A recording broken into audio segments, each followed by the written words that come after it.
Assalamualaikum warahmatullahi wabarakatuh. Kami dari kelompok 5 ingin mempresentasikan bab 1 yang berisi tentang menganalisis dokumen sumber dan dokumen pendukung pada perusahaan manufaktur.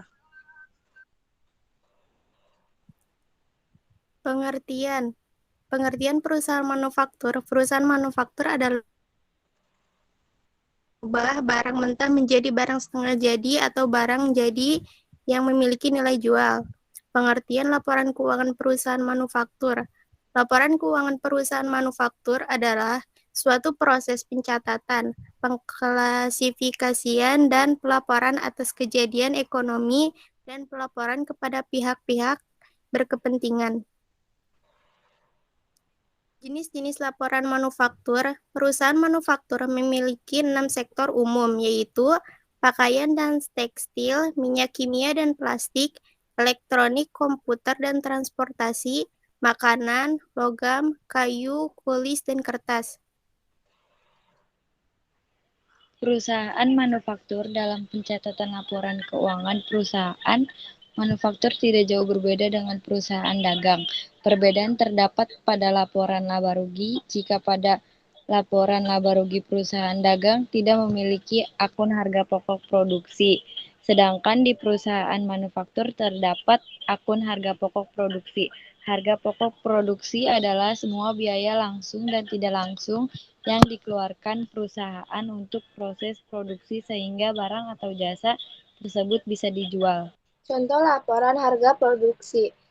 Yang pertama itu ada persediaan awal bahan baku, pembelian bahan baku, persediaan total bahan baku, persediaan bahan baku. Itu semua ditambah dan biaya bahan baku, biaya tenaga kerja langsung, biaya overhead, dan biaya produksi adalah nilai akhirnya. Dipakai sebagai dasar pencatatan ke dalam jurnal atau buku pembantu. Dokumen sumber di dalam perusahaan manufaktur biasanya berupa faktur penjualan, faktur pembelian, bukti kas keluar, bukti kas masuk, dan bukti memorial. Dokumen pendukung. Pendukung adalah dokumen yang melampiri dokumen sumber sebagai bukti sahihnya transaksi yang direkam dalam dokumen sumber. Contoh untuk faktur penjualan sebagai dokumen sumber. Maka dokumen pendukungnya adalah surat order pengiriman, surat order produksi, daftar kebutuhan bahan, daftar kegiatan produksi, laporan pengiriman barang, dan surat muat sebagai pendukung retur penjualan.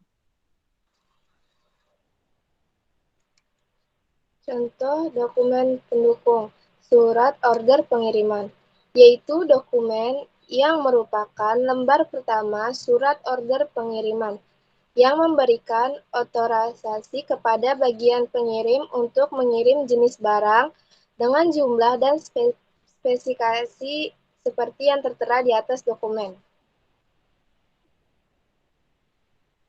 Menganalisis dokumen sumber. Ada 3 hal yang dianalisis dalam menganalisis dokumen sumber. Yang pertama adalah analisis kebenaran dokumen sumber. Analisis kebenaran dokumen sumber adalah analisis untuk memastikan kebenaran perhitungan angka yang ada di dokumen atau di bukti transaksi. Analisis ini menggunakan metode horizontal maupun metode vertikal. Ini contoh analisis kebenaran dokumen sumber. Ini contohnya adalah faktur penjualan dari PT ASA. Penyelesaian kebenaran dokumen sumber secara horizontal adalah yaitu menghitung perkalian banyaknya barang dan harga satuan. Seperti yang ada di contoh tadi, ada 50 kodi dengan harga satuannya yaitu 1 juta. Dan totalnya sebesar 50 juta. Dan barang kedua ada 25 kodi dengan harga satuannya 1.100.000 dan harganya menjadi 27.500.000. Dan totalnya dari dua barang tersebut menjadi 77.500.000.